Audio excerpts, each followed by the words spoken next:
Today I'm gonna talk about poses. There are some people who ask me about poses, how I do them, what I think about, and some tips and tricks for creating a good pose. Now there are different ways I do this. Sometimes you just have to try and practice and just trial and error. But let's see, MG George Productions wanted me to do a poses tutorial. Now, like I said, there are different ways to do this, and I'm gonna go through some ideas and some tips and tricks for it. The first one is pretty obvious, and it's try to use references. So, for instance, let's get a image like such. Here we have a kind of a good pose. I'm gonna scale it up a little bit. Now this is not my work, of course, but I like the pose, okay? And that's the point. If you see a pose that you like, okay, try to use it, but don't try to copy it, like trying to draw straight over the original. Try to put it on the side and try to get the pose, trying to emulate, just trying to get the basic figure of it all, like such, trying to get the hand over here. And then we're gonna have this here, and I'm gonna put that there. And you can see I'm just trying to look at the drawing on my side, and at the same time I'm trying to create it without having the aesthetics of the original. As you can see, some things change, and I may have to fix some things or try some other things to make it look good or make it look a little bit less like the original. Now this is only for practice, because you have to learn from somewhere, and sometimes it's always good to see, okay, what did the people that you like, or maybe your favorite artist, what do they do? Maybe they do something special with their arms, or do they do something special with their anatomy or shadows or anything like that. And pretty much here you have a similar pose. So this is one way to do it when you try to recreate the pose. Now maybe I don't want the hair to be kind of like that. Maybe I want it to be even more flowing to the side. Maybe I want the hair to be even longer or something like that. Maybe I want to change some aspects of the body. Maybe she has bigger boobs, maybe she has more muscular arms or something like that. It's all about just seeing the pose, and then try to, if you have an own character, if you have your own character that you want to draw, then maybe you can put those things in there instead of doing the original. Maybe I don't want the skirt, maybe I want them to have like another type of belt here, maybe some pants, maybe some guns on the side here or something like that, maybe some different kinds of boots and all that. And sometimes the pose is based on what kind of clothes or what kind of person it is and stuff like that. But always try to just try to emulate. Do not copy. Like I said, do not do this where you try to like this, because then you won't learn anything. It's better if you try to practice and learn by just looking and trying to create it on, because you learn how to, okay, this is the proportions, this is the pose, oh, I have to fix this and I have to fix that. So this is one way of doing it. Finding poses, I usually collect a lot of poses. When I find a pose that I like, it could be anything from the full body pose to just leaning on your arm, or maybe it's just how the face is looking, a certain look or something like that. I collect those even if I don't know what I'm gonna use it for. I'm just intrigued by the look, or the pose, I collect it, I save it, and I can use it later on for when I need it. So this is one way of doing it. The other is if you don't find the pose that you perhaps are looking for, maybe you need a specific pose. Okay, so the thing I usually say is try to do it yourself. So if you have a pose, perhaps it's a specific pose that you can't find any reference for. Okay, so then try to have either a webcam or something and take the picture of yourself. Because if you try to do the pose yourself, you can see, you know exactly what you're after.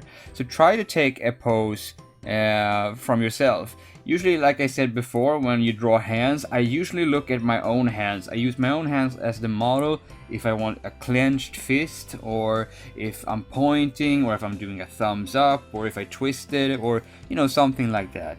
I usually try to emulate myself. So for instance, if you take a photo and then you can translate it into what you want. Maybe it's kind of like, oh, okay, so the pose is like this. Okay, so I see. That's how I do it. So sometimes if you have a webcam, it doesn't have to be a picture of quality either. Just so you can see the pose and the tension, or how your body is aligned if you twist and turn. Sometimes it's good to just have pictures and all that. For instance, when I do more adult material, or when I try to do sexy things, I usually go to either models or something like that, maybe adult performers, and try to get what I'm after, just to find what I'm after.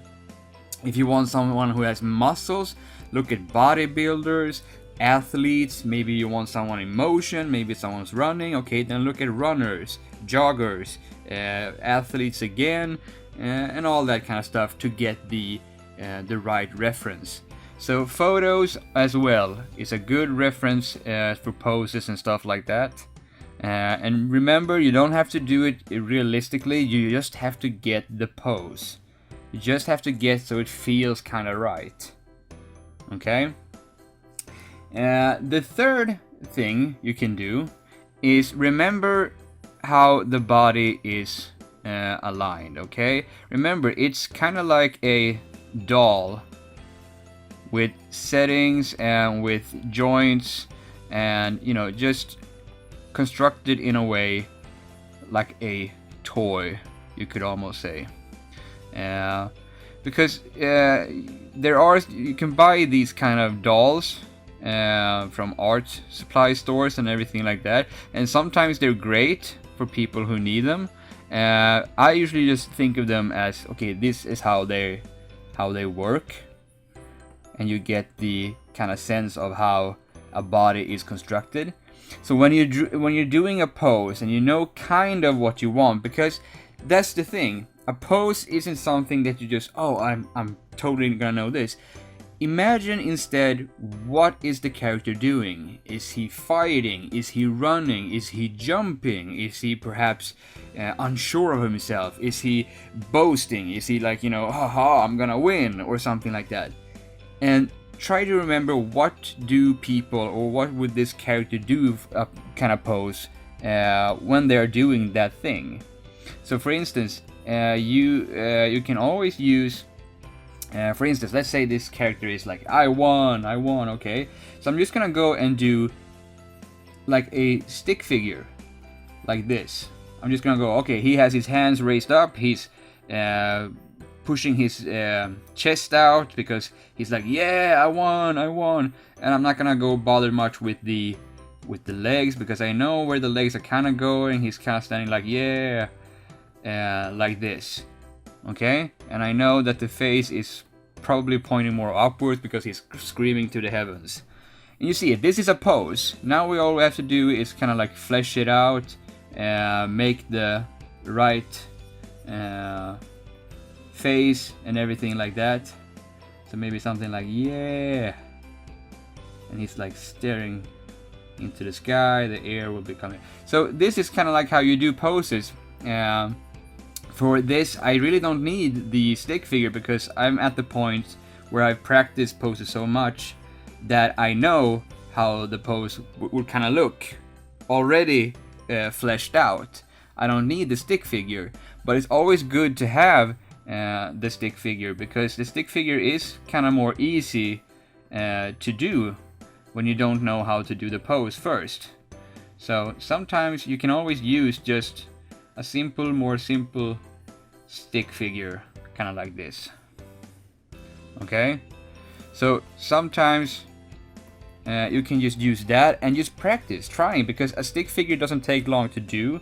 For instance, you can do a guy that's perhaps very mad or is dramatic. Okay, let's do a guy here. He's mad and he has his fist up. He's like, yeah, I'm gonna beat you down. Okay? And I'm just trying because I know he's gonna have the fist. Maybe I want a more dramatic angle. Once again, you can use photo to see, okay, does this work? Is the fist too much in the way? Or maybe I will have another fist here. Maybe that will work better. And I'm just doing the stick figure and maybe like this. And then I know, okay, I can put some flesh on here. Maybe I could do the legs here, like so. And then maybe the arm is in the foreground here. And some foreshortening. And then you have like such. And then you have a pose. So try. It's all about trial and error until you find the correct kind of pose. Usually it's kind of like the most usual thing is when you punch somebody to find the right angle for it.